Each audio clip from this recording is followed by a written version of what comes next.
Welcome to Tales, Tunes, and Tomfoolery starring Jerry Springer, along with Gene Galvin and me. I'm Megan Hills. We're recorded live in front of a brilliant studio audience at the Folk School Coffee Parlor in Ludlow, Kentucky.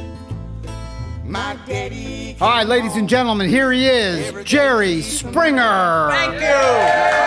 Oh, wow. Thank you. So many people liked my orange shirt last week that I decided to wear it again. Well, that was a good idea. Hey, by the way, Bryce Carlson. Right, is he still rowing? That guy finished, and I watched it. My wife and I watched it on Facebook Live. Love that technology and they were here in our studio audience. Well, Bryce was on the show. So Bryce is a teacher from a school in Cincinnati called Seven Hills Schools. And he rowed across the North Atlantic from St. John's, Newfoundland, to the, what's it called? He was headed for Penzance, England, and he hit, right at the end, just tremendous headwinds and couldn't row into Penzance. So he shifted it to the Isle of, I'm forgetting the name of it. Isle of Wight? Not the Isle of Wight, but another island, if you will. Yeah. That is a legitimate finish point for record-setting rowers because it's part of England. And so he rowed to there, and we watched him row in, and we watched him, Facebook Live, go from a little white dot to a point where he eventually got to the shore and walked up some steps on their wharf and was greeted.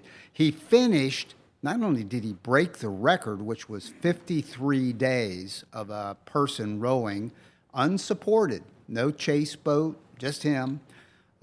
He finished 13 days shorter than anyone else ever had. How many people have been doing this before? I just think there were 29 who did it. Wow. And so he rowed. I mean, a rowboat. Yeah, it's quite amazing. And I've asked him to be on the show to come by here sometime into the studio audience, and he's going to do that. We're going to arrange that here in the next week or two. So it's quite amazing. I wanted to ask one other thing, and we've got, by the way, we asked him to come back. He was on our show last week. He's from Nashville, Tennessee. Grew up, born in Silver Springs, Maryland, raised in West Virginia, and now works down in the Nashville area. And his name is John R. Mueller. Got a new album out called The Trouble You Follow. And we asked John to stick around the Cincinnati area and come back and be on our show again. He's going to do that. He's going to do a song and sing a song with Jerry Springer as well. I want to ask him this because you mentioned West Virginia. Yep. I should have asked him last week, but in West Virginia, they just impeached the entire Supreme Court. They didn't know that. Yeah, the entire Supreme Court of West Virginia got impeached. Wow. Because of the legislature impeached them all because they were spending all kinds of money unethically, if not illegally. Amazing. Yeah. All right, we'll see if they don't have a Supreme Court right now. He's following that at all.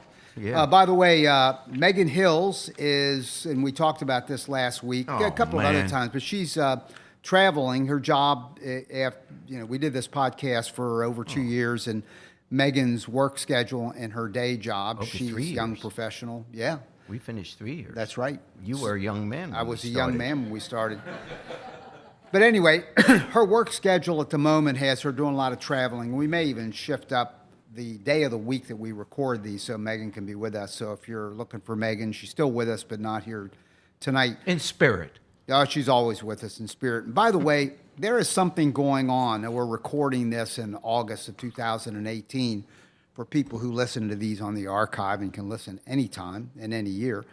But there's a movement afoot, or I'm going to call it a controversy in the Trump White House about him requiring, and it's just come out of late, I'm sure it's going to play out over some weeks, of having people sign NDAs, non-disclosure agreements. And it made me think of something. I'm passing something over to Jerry, and it's just a paragraph. I'll read it. But I would like, and I think that my listeners would agree that this is reasonable. It's called the Jerry Springer Podcast Non-Disclosure Agreement. And then there's a place for Jerry to sign.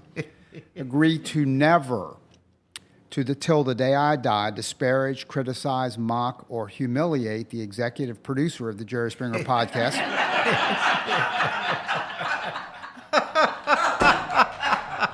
One, Gene Galvin. Yeah. If I ever do, Even one time, I agreed to give him 2/3 of all of my holdings, possessions, stocks, season sports tickets, even airplane or planes if I ever get one again. He's selling his plane, so he didn't have that. Yeah. And then I've got a place for him to sign, and then I also have I am signing this with a clear head, that negates and then he the whole initials thing. there. So anyway, I just thought I'd ask you to do that. I think it's reasonable to have you do. And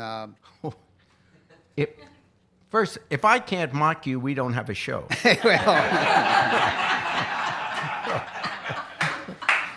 by Just God, tell them that's what a it is. fair Where do point. we get our material? That is a fair Oh, man, point. so I got to sign this? Yeah, I'd Well, like you to. If We, Megan was ever here, maybe you'd get her to sign I one? would try, but I. Don't do it. May- Council. She'll have to get rid of Megan's a She'll lot have to get rid of her plane. Oh, I'm sorry. Yeah, well, speaking of that, because last week I tried to sell, and I'm still working on it, Clean Jeans Buy, Sell, Trade, or Give It Away, a company that I have that runs, it's an LLC, it runs parallel to the Ludlow City Bus Company, which I have. But anyway, I'm trying to sell Jerry's plane. And everything's got to go because Jerry's life is changing. And he's slowing way down. So, I mean, everything's got to go. Boats, cars, clothes, houses. You have a way of making me feel up. But I've been are an flying. inspirational I know, speaker. I'm trying. But I've been flying commercial my whole life, and now Jerry's back flying commercial. Don't And I even haven't talk seen about him. that. Yeah, I haven't seen him lined up in the TSA line, but I'm looking forward to it. Do you have to wait in the TSA line like the rest of us? Well, this is what I really don't understand. Sometimes it says TSA and I get to just go through. And then other times it doesn't. And I have to take off my shoes. Ooh. Does not seem reasonable, does it? Well, all of a sudden I realized I better start wearing loafers. Yes. Because untying a And shoe, maybe socks would be a good idea, too. well, I should have socks without holes in them because that's embarrassing. Right. No, it's Yeah. very inconvenient, if I might say. I hear you. And God bless you. Hey, by the way, there's all this chatter about, and again, at the time of this recording, this is all still playing out, of special prosecutor Robert Mueller and Donald Trump and all of this chatter about will Trump's lawyers allow him, he can do what he wants, but will they counsel him to interview with Robert Mueller? Do you think that he will agree to do the interview or not? Not voluntarily. No, I think, which I think as a side point is kind of interesting. And no one questions this. His lawyers, his staff, his family, anyone he talks to is telling him, no, it's not a good idea for you to talk to Mueller because they're afraid he'll perjure himself. Which, think about what that means. This is President of the United States. And we can't have, the people close to him are saying, we can't have the President of the United States have to testify under oath because we can't trust him to tell the truth. This is the President. You can't have him testify because he can't tell the truth. And they're basically admitting that if he did tell the truth, he could wind up in jail or be indicted or whatever, or impeached. I mean, and everyone's just going through this, will he, won't he? Why is it an issue? Can you ever imagine not permitting, someone saying to President Obama, we can't have you testify under oath because we can't trust that you would ever tell the truth? So that just boggles the mind. That's how far we have sunk as a nation, that we now have a leader. No, President Lincoln, we can't have you raise your right hand and swear to tell the truth because we don't believe that you can.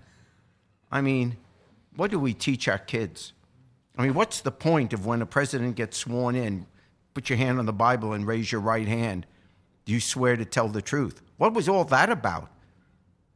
Did we kind of know? Why did we have him swear to tell the truth when we know he can't? And his own people are saying he can't. This isn't Democrats attacking him. It's it's the White House saying we can't have him tell. Holy cow. All right.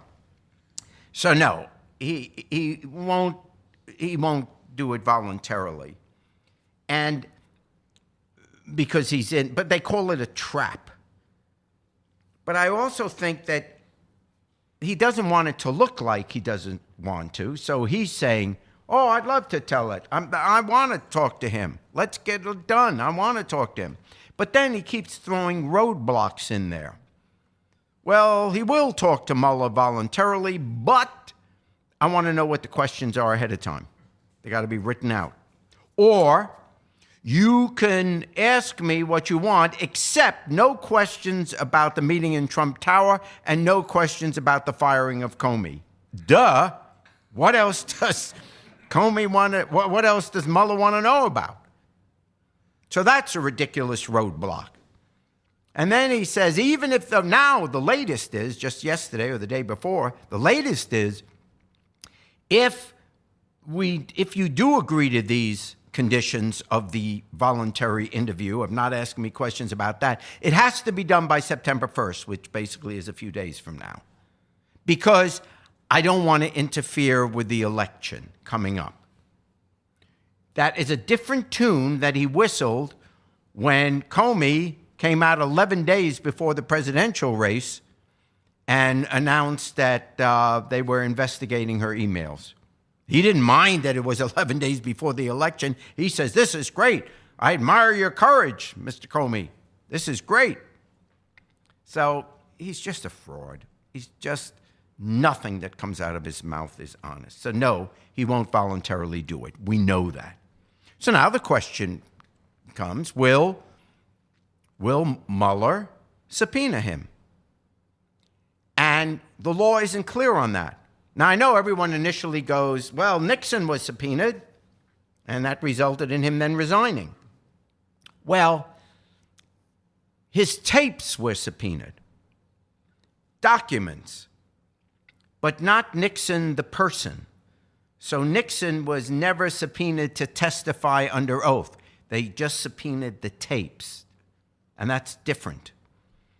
And with Clinton, they worked out a deal, and he did it voluntarily, but the deal they worked out is that he could do it in the White House, and he wouldn't have to testify in front of the grand jury in person. They could do it by videotape, and that's why you have that kind of grainy home movie.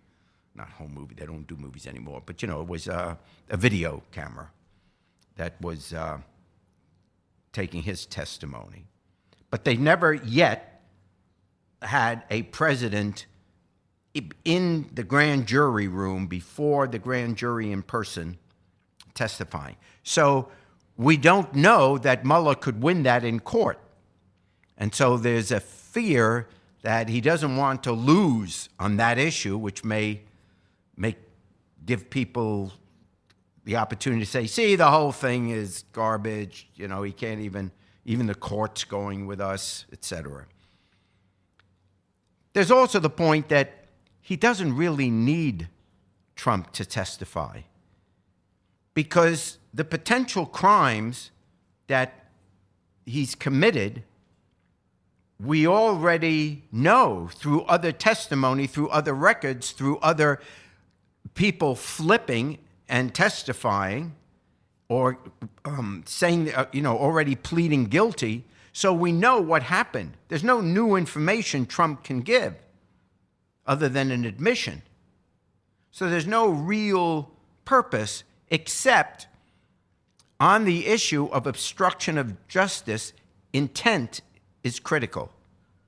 You have to intend to obstruct justice. It can't just be by accident.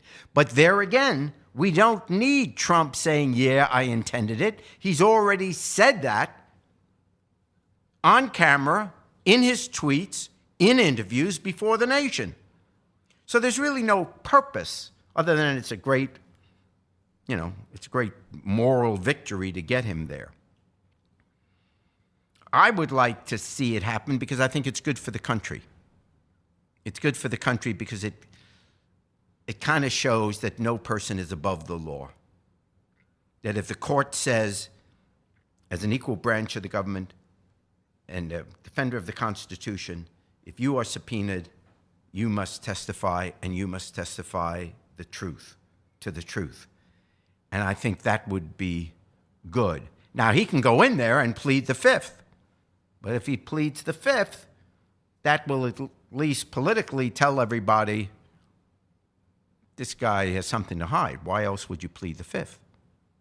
If nothing you say is going to incriminate yourself, then you're innocent. You say what you want. But if you're pleading the fifth, you're hiding something. You have a right not to incriminate yourself, but you're admitting to the public that I did something wrong. So, legally, Trump has no strategy. There is no strategy. He did something wrong. That's what all of this is about. That's what all the lying has been about. That's what all the guilty pleas have been about. That's what all the flipping, the people flipping to become part of the prosecution, that's what it's about. Because he did something wrong. Specifically, we haven't seen it yet, but he did something wrong. We know that. So there's no legal strategy to save him. So what he's got left is knowing or pretty secure that he won't be indicted while he's in office. That's a reasonably safe bet, at least more than 50% chance that they won't indict a sitting president. They'll wait till after he leaves office. The only thing left is the issue of impeachment. And so their whole strategy, while they have, the New York mayor, Rudy, out there, with all his nonsense, changing his position every day, the whole strategy has nothing to do with the law. It has to do with the political battle of winning. All they have to do is create enough confusion that this all looks political and convince only his base and 1/3 of the Senate. As I've said before, if he only can get 34 U.S. senators out of the 100 to stick with him and not remove him from office, and he gives them a reason, and the reason would be this is all political, they're just out to get Trump, it's the media that's doing it, the fake news, the media, the press is the enemy of the people, keep throwing all that stuff out. We know it's garbage. We know the press is not the enemy of the people. We know it's not fake news. We know the indictments are real. We know the guilty pleas are real. We know that. But if he can just get his base, 1/3 of the people, 34 U.S. senators, to at least be able to say, yeah, I'm going back to my Republican constituency and tell them I'm not going to vote to throw him out of office because he's got a point. It is fake news. The press is the enemy of the people. Only 34 senators, he's safe. He's not kicked out of office. That is their whole strategy. There is no legal strategy. He has no legal case. He only has a public opinion case, a political case, and that means 34 senators. Keep them in tow, and he stays in office. Yeah. All right, we want to call John R. Miller back up to our little stage. And John R. was on our show last week. And John's from Nashville, Tennessee. And he has a band, as a matter of fact. He's performing solo tonight, but... So low you can't hear him. There you go. Try it for you. But he's got the John R. Miller and the Engine Lights. That's the name of his group. And by the way, let me just get this in real fast. John will be performing on Mountain Stage October the 21st. Where is that? It's a radio program on NPR. It's they do it at the Culture Center Theater in Charleston, West Virginia. It's been going on for 30 years now. Larry Gross is the host of it. There you go. And when is it on normally? Is it like a Sunday night show or? It's Sunday night. Yeah. Sunday nights. Great. And by the way, John's album is The Trouble You Follow. And John, what are you going to do for us tonight? I'm actually going to do a new song since I did one off the album last week, and Yep. This one's called Faustina. All right, John R. Miller.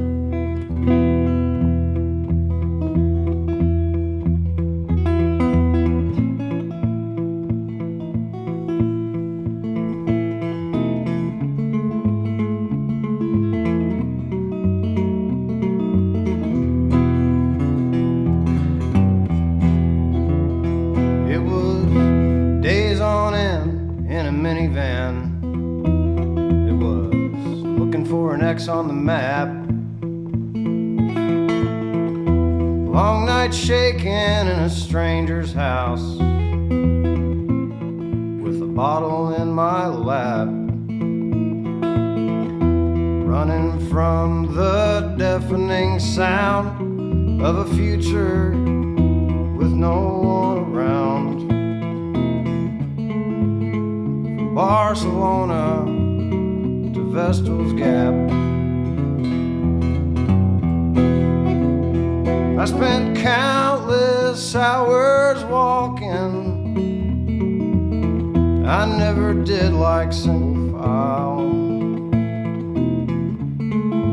praying to some vague set of eyes that it's only for a while. Now I kneel before the only things I know, this set of keys, and I told you so's. But someday it'll be worth the mile.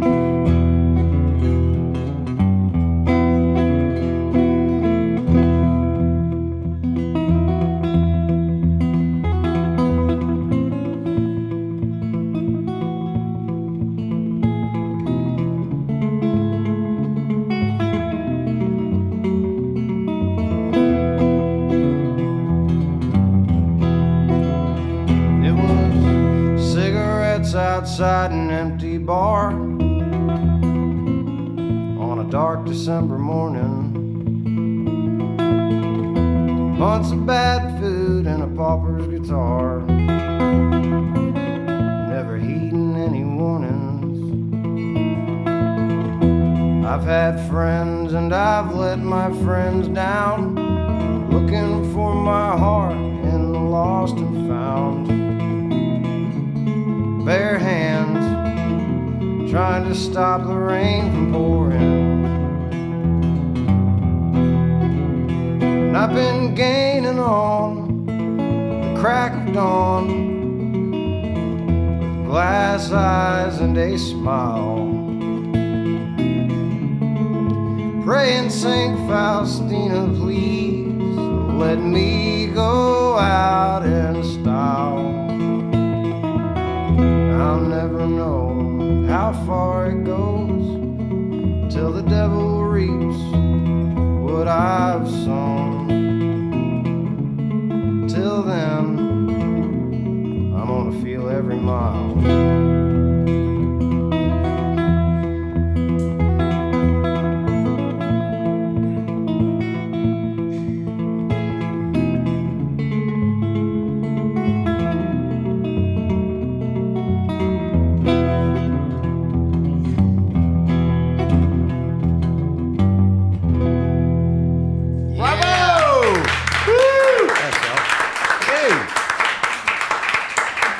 That's a good song. John, that was great.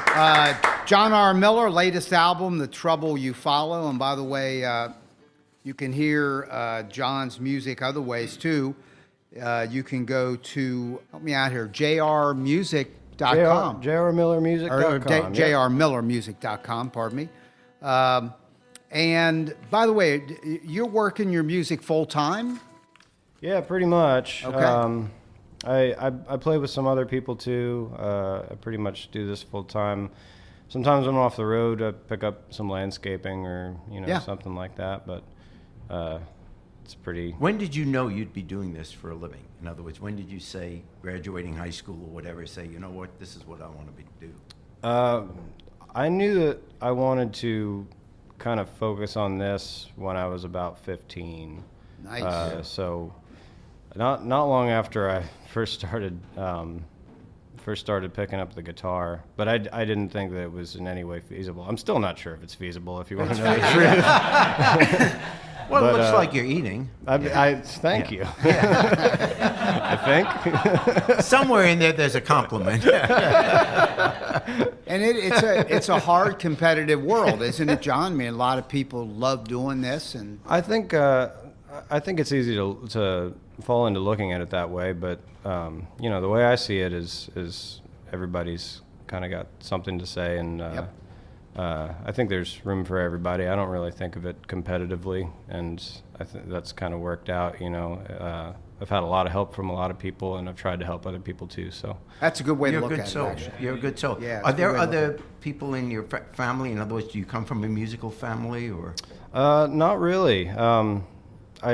My dad had a classical guitar, and that's what I started learning on. I see. Guitar in the closet. Yeah. Never really played it. When'd you come out? Oh, stop it! About 14. Yeah. All right, John R. Miller is going to take us out on Down by the Riverside. Jerry will join in. We don't even ask anymore.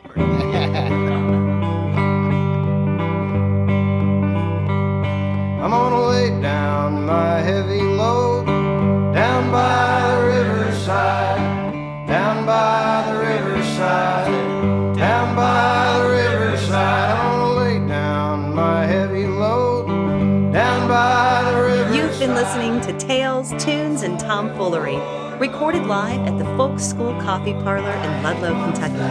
Thanks to Patrick Kennedy for writing our opening song, and to you for listening. Check out our website at jerryspringer.com. I ain't gonna study war no